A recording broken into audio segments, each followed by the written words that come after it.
Hi and welcome to my tutorial. My name is Master Jamie, or if you're dominant to just Jamie. These tutorials are going to teach you how to make latex fetish wear. That's why I call them how to make latex fetish wear. Basically clothes made from sheet latex, so it takes you through the whole process of the cutting, the gluing, the design, and hopefully by the end of this series of tutorials you'll be able to make latex fetish wear. Now I can make it, but I'm not a professional. I don't work for a company. I hope to someday. I hope to design my own stuff and sell it and become fabulously wealthy, but at the moment I'm just an enthusiast. So by all means, if I mess up or get something wrong, comment below and I'll set the record straight. This first tutorial will be how to gather up your latex making kit. In future tutorials I will refer to it as your kit, and in future tutorials I will assume you've gathered all the things I tell you to gather in this tutorial. Some are easy to find, some not so easy, but I will go into great detail on the trickier to find pieces. Okay, so I'll show you now what you need to get for your latex making kit. Okay, so the following things you're going to need for your latex making kit. The first thing you will need is something to cut on. This is mounting board. It's just robust cardboard, and it's quite firm. That's why I use it. I used to use an expensive cutting mat, but then I lost it, so I wasn't going to buy two, and a slave was broke. The second thing you will need is a receptacle of some kind. This is Tupperware. One of the most important things you will need is latex glue, latex adhesive, rubber cement. It's called a lot of things, but the brand name that is considered industry standard is Bostik 3851. All of the professional companies use it, and it's generally considered the finest latex adhesive. Now, for sticking in zips and for using cotton and latex, you will need latex milk. It's this white creamy substance. You will get both of these at a fetish supplier, Black Style or Radical Rubber or Rubber Fusion.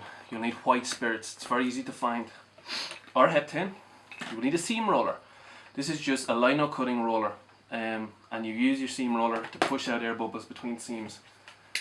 You will also need rotary cutters. These are circular blades, and this is the only way you cut latex. Replacement blades are $10, so try not to lose them. They can work out expensive. You can just get your slave to buy them though. Tip.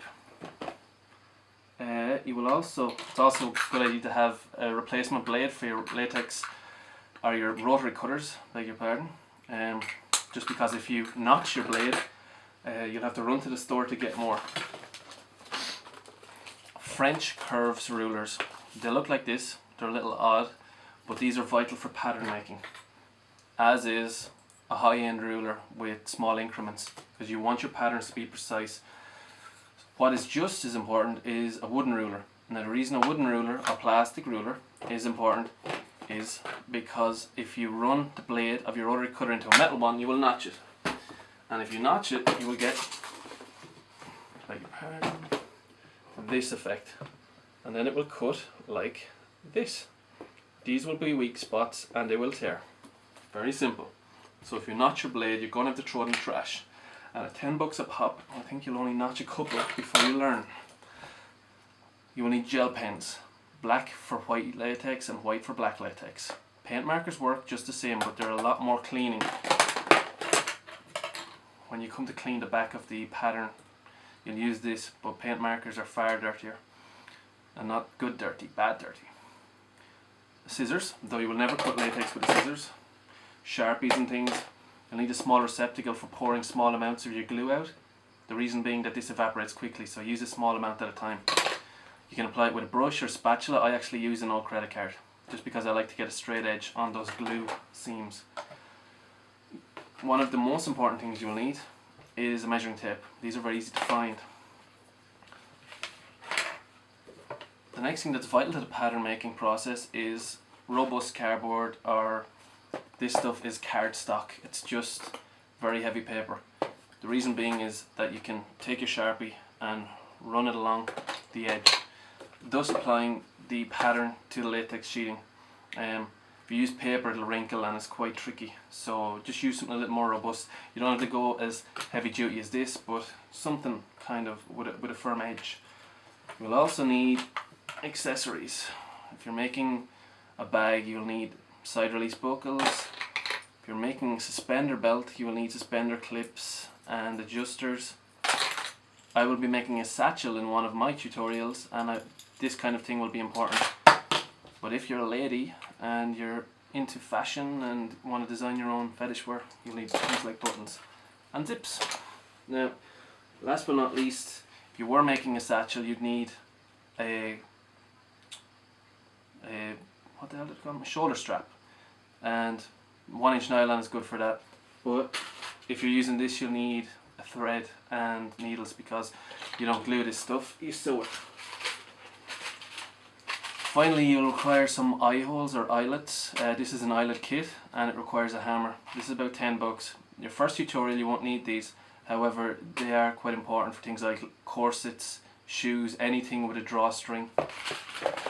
Finally, beer. Go and send your slave to the shop for lots and lots of beer, because it can get a little monotonous and master loves beer. That's about it. If you're a lady, it's always good to include some chocolate. Anything else I think will be easy to get. These are the only things that are hard to get. These specifically, they're available via Black Style, Kink Engineering, Radical Rubber Fusion, but they are kind of things you need to mail order, unfortunately. You probably won't find them in a store. And of course, last but not least, sheet latex. It comes in all the colours of the rainbow, and it comes in a variety of thicknesses.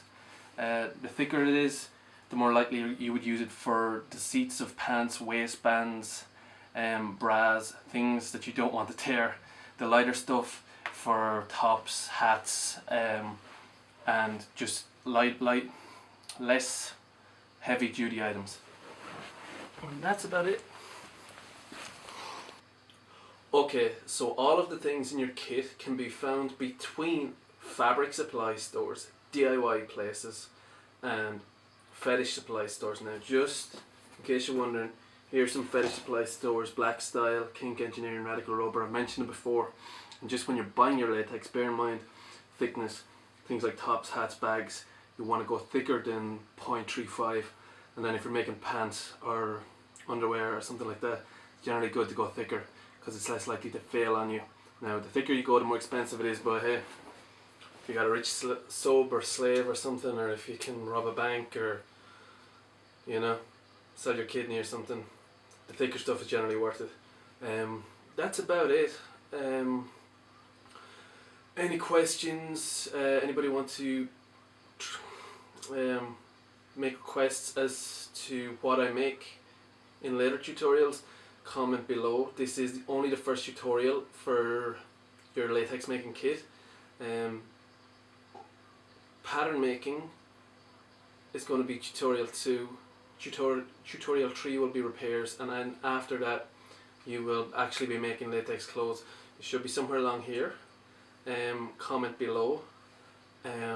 I'll supply an email below for things like Q&A, tributes, and general compliments. You know, I love those compliments. And that's about it, I think. I think I've covered everything you'll need for your latex making kit. Okay, I hope that was helpful. I'll see you around. Bye.